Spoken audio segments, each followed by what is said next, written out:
Pride Daily. Hi there, I'm Kev McGrath. Coming up, a disabled take on hot queer hockey. First though, Canada's figure skating governing body's pushing back over an anti-transgender ban in Alberta. Skate Canada says it'll stop holding national and international events in the province after it barred trans athletes competing in female-only sports a few months ago. The organisation says this conflicts with its standards for safe and inclusive sport. Caitlin Weaver's a former Canadian Olympic ice dancer. I am a queer woman. I couldn't be more proud and I couldn't be more supportive. Skate Canada has been working for years to make the gap smaller between these groups of people that don't feel welcome. Thanks to CBC News. Alberta's right-wing government says Skate Canada's decision is disgraceful. Pride Daily. Next, waiting times for adult gender clinics in England are being criticised as unacceptably long. A government-commissioned review finds it takes about 5.5 years on average to get a first appointment, and if things don't change, this could increase to 15 years. The study's also highlighted a lack of information being recorded by clinics. An improvement plan for adult gender services starts next year. Pride Daily. And the LGBTQ+ hockey drama Heated Rivalry is the big thing right now. All about two male players who go from enemies to very much not enemies. And it's inspired a gay disabled author to come up with his take. Andrew Gerzer wrote Notes from a Queer Cripple, How to Cultivate Queer Disabled Joy and Be Hot While Doing It. He's up for a show about two LGBTQ+ wheelchair users with the same hate becomes love dynamic. Reckons it could be called, wait for it, Seated Rivalry. No time to tell you that. A UK evangelical Christian couple with anti-LGBTQ+ beliefs, quelle surprise, are being knocked back as potential foster parents. The pair took Manchester City Council to court, claiming discrimination and human rights breaches, but lost. Pride Daily. Hi there, I'm Kev McGrath. Coming up, homophobic pasta. First though, legendary gay singer Barry Manilow's to have surgery for lung cancer. The 82-year-old says it was found when he had an MRI scan off the back of 11 weeks of bronchitis. Reckons it's pure luck doctors have got onto this early. They don't think it's spread, so it can just be removed without any other treatment. Dr. Massa Tarani's a rheumatologist. If they can, via diagnostic imaging, such as the MRI that he had, they can tell to a certain extent how much tissue invasion it's had. And if it doesn't have much tissue invasion, if it has not spread to the lymph nodes, then thankfully surgical resection should be curative in this case, and chemo and radiation can be spared. Thanks to News Nation. Barry says his upcoming concerts have been postponed while he spends a month recovering from surgery. Pride Daily. Next, another part of Australia's banned puberty blockers for transgender young people. The government of the Northern Territory saying children should be protected from dangerous ideologically driven practices. Queensland's also got a ban.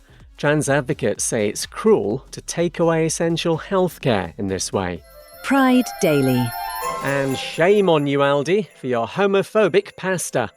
Drag queen O Beverly's flagged up this scandal on her TikTok. Her viral video goes inside a branch in Zurich to expose the sale of fagottini. Of course, it's not actually homophobic. No, really. The word means little bundles in Italian, and fagottini's small filled pasta parcels. No time to tell you that. The latest episode of queer hockey drama Heated Rivalry scored a perfect 10 on the rating site IMDb. Puts it up there with an instalment of Breaking Bad from its final season. Queer Family Podcast. If you've ever felt like your family didn't fit the traditional mold, this show is for you. I'm Jamie, host of the Queer Family Podcast. And every week we highlight LGBTQIA+ families and the beautiful, unique ways we build and show up for our families in a world that wasn't designed for us.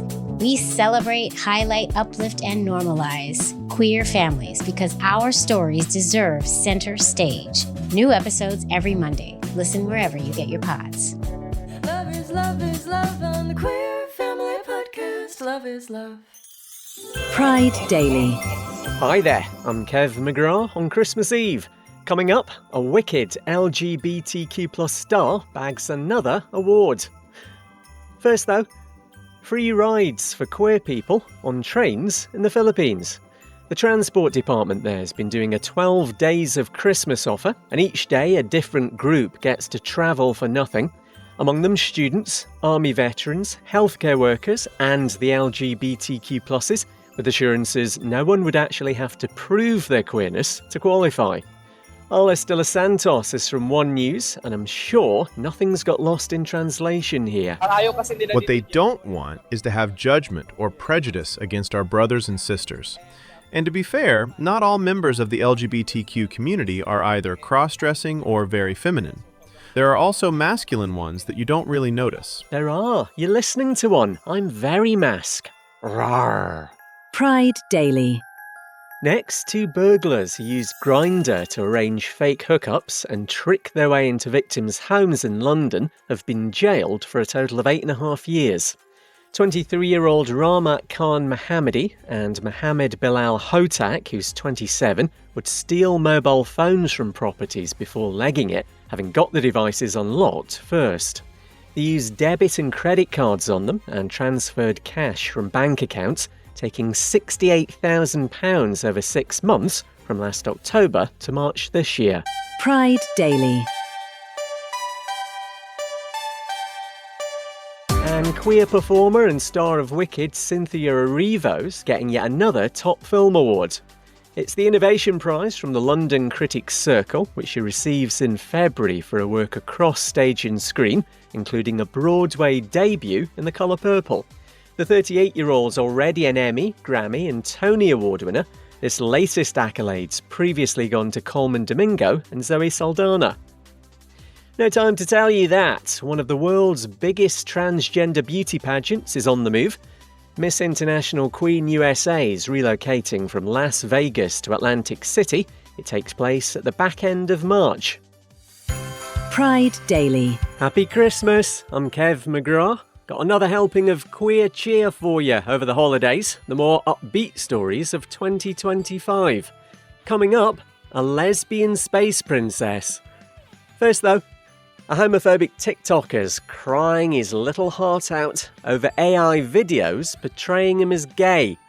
Harrison Sullivan, aka HS TikToky, says, y'all better stop this or it's going to get legal. I'm not happy with them, especially the ones that make me out to be zesty, the ones that make me out to be doing makeup. It is actually defamation at this point. I'm actually taking it there. It isn't, sweetheart, but carry on. People are seeing them videos, yeah? I've got family members, my uncle, calling me going, why are you doing makeup? Like, you're defaming me to people that I care about. I will take legal action. Love it when a man talks tough. By the way, despite a fair bit of evidence to the contrary knocking about, Harrison denies being a homophobe, says he's got a gay mate he's partied with in Ibiza. Case closed, Your Honour. Pride Daily. A low-budget queer film made in Canada in 1964, which is now seen as groundbreaking, has been given a screening in Toronto. Winter Kept Us Warm was made at the city's university back when being gay was illegal. It's a coming-of-age story about the friendship of two students and how the connection evolves. The movie, which has been restored, is subtle by necessity and inspired the director's classmate David Cronenberg, off of David Cronenberg, to get into films himself. Pride Daily. And award-winning queer animation Lesbian Space Princess is released in Australia and New Zealand today. Princess Syra of Clitopolis, it's not subtle, is on a quest to save her ex-girlfriend from the straight white Malians. The intergalactic journey of self-discovery has been doing the film festival circuit, winning a number of awards. Pride Daily. Hi there, I'm Kev McGrath. Our Christmas queer cheer continues with some of 2025's more upbeat stories. Coming up, Europride offers some great crack. First though, An evangelical Christian's attempt to overturn same-sex marriage in America has been rejected by the Supreme Court. Long story short, former Kentucky County official Kim Davis wanted a review after refusing to approve marriage licenses to gay couples.